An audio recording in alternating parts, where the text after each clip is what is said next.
Halo semuanya, saya Sheryl Gracella dari Program Studi Teknik Industri Angkatan 2020 Universitas Pelita Harapan, dan dalam kesempatan kali ini saya akan mempresentasikan mengenai topik Manager as Decision Maker atau manajer sebagai pengambil keputusan di perusahaan Apple.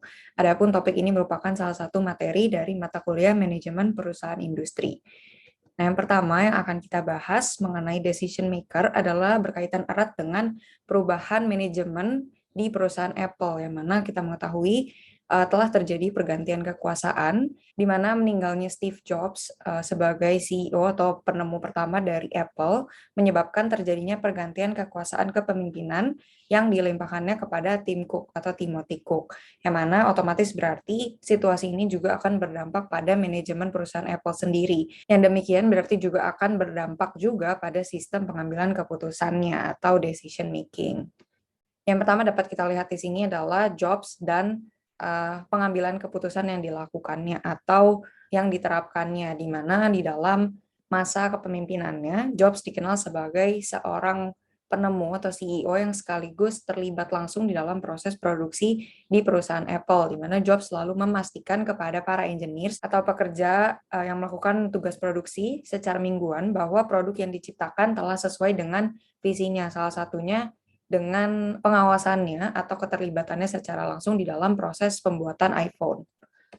Selanjutnya adalah Cook atau tim Cook dengan sistem pengambilan keputusan atau budaya yang biasa ia terapkan di dalam perusahaan. Yang mana jika dibandingkan dengan keterlibatan Jobs secara langsung, Cook ini lebih tidak terlibat secara langsung terhadap proses produksi di dalam Apple, tetapi more channeling atau beliau lebih memfokuskan atau membuka diri, membuka perusahaan terhadap hubungan dengan bagian-bagian atau pihak lain di luar perusahaan. Yang mana ini dapat didefinisikan di mana beliau melibatkan kolaborasi dengan grup dari luar Apple, yang mana tujuannya tentu untuk membuat keputusan yang akan memberi keuntungan penuh bagi perusahaan Apple sendiri. Nah, beliau di sini mempercayai bahwa sebuah kolaborasi yang dilakukan antara Apple dengan perusahaan luar akan membangun suatu tim yang powerful atau powerful team. Di mana di sini berarti membuka kerjasama antara Apple dengan orang berpengalaman dari berbagai bidang. Di mana ia percayai dari kerjasama ini akan mampu melahirkan ide dan juga inovasi-inovasi yang baru yang tentunya beragam dan unik bagi perusahaan. Nah, ini dapat kita lakukan perbandingan antara sistem pengambilan keputusan Steve Jobs dan juga Tim Cook, di mana di sini pada penguasaan Steve Jobs, manajemennya cenderung bersifat autocratic leadership style atau di sini dominan terhadap kekuasaan Steve Jobs atau absolute power. Yang mana di dalam sistem atau budaya ini tentunya akan mendorong kepada fast decision making atau pengambilan keputusan yang cepat dan juga keterlibatan secara langsung, banyaknya keterlibatan secara langsung yang juga telah dijelaskan sebelumnya. Nah, sedangkan pada kepemimpinan Tim Cook, di sini beliau menerapkan democratic style of management yang mana mengutamakan musyawarah di dalam setiap pekerjanya untuk mengambil suatu keputusan, yaitu consented decision making, yaitu keputusan yang telah disepakati oleh seluruh bagian atau bagian-bagian yang terlibat tentunya, yang mana ini berarti juga mengarah kepada slower decision making atau pengambilan keputusan yang cenderung lebih lambat dibandingkan dengan apa yang telah Steve Jobs lakukan sebelumnya. Nah, di sini tapi Tim Cook mengutamakan untuk menginspirasi seluruh tim di dalam member di dalam tim atau inspiring team members, tetapi mengarah kepada less direct involvement atau keterlibatan secara langsung yang lebih sedikit dibandingkan dengan apa yang telah Job lakukan.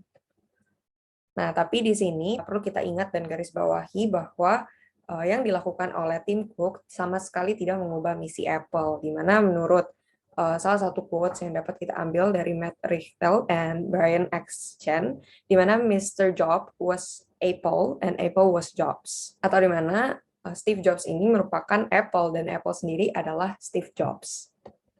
Selanjutnya, kita dapat membahas role of managers atau fungsi serta peran manajer-manajer yang terlibat di dalam perusahaan Apple, yang mana di sini dapat kita lihat pada gambar ilustrasi bagannya, di mana di sini Tim Cook atau sebagai CEO-nya berperan sebagai top manager, Dan di dalam perusahaan Apple ini merupakan salah satu hal yang unik di mana mereka tidak memiliki middle managers atau CTO, yang mana berarti dalam tugasnya di sini top manager dan first line managers akan bersama-sama menjalankan peran atau fungsi dari middle managers-nya.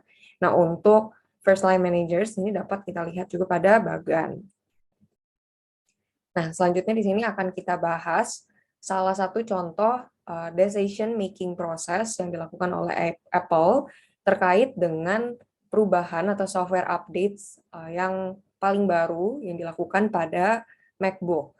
Yang mana di sini dapat dibagi ke dalam 6 fase atau 6 tahapan yang cukup berbeda dengan teori yang telah disampaikan di dalam buku manajemen keluaran Pearson, yang mana di sini untuk tahap pertamanya adalah identifying a problem, kemudian identifying decision criteria, kemudian allocating weights to the criteria, yang keempat formulate solution, yang kelima realization and trials, dan yang terakhir adalah update launches, karena dalam hal ini kita berbicara mengenai software updates. Nah, yang mana di sini untuk identifying a problem ditemukan bahwa kualitas suara saat melakukan online meetings kurang jernih, yang mana di sini online meetings merupakan salah satu kebutuhan yang kita ketahui sangat penting atau bahkan prioritas di zaman pandemi sekarang ini, sehingga ketersediaan platform-platform untuk melakukan online meetings juga semakin diperlukan kebutuhannya di masyarakat. Yang mana untuk online platform meetings yang Apple miliki kita kenal sebagai nama FaceTime. Nah, kemudian selanjutnya juga ingin display yang lebih memberikan kemudahan, ini adalah dari sisi customer, dan ingin meningkatkan produktivitas juga dari sisi customer. Nah, berarti untuk tahapan selanjutnya masuk kepada identifying decision criteria, yang mana berarti di sini terdapat background noise pada online meetings, yaitu aplikasi FaceTime, dan display Safari, khususnya dalam hal ini kurang minimalis, juga terdapat unorganized tabs atau tab-tab yang pada saat kita buka kurang tersusun dengan rapi atau sulit kita akses ketika kita telah membuka sangat banyak tabs. Lalu di sini berkaitan juga dengan keinginan customer atau pengguna untuk meningkatkan produktivitas, maka dapat diidentifikasi kriteria yaitu untuk pengaturan notifikasi dan juga aplikasi di dalam MacBook.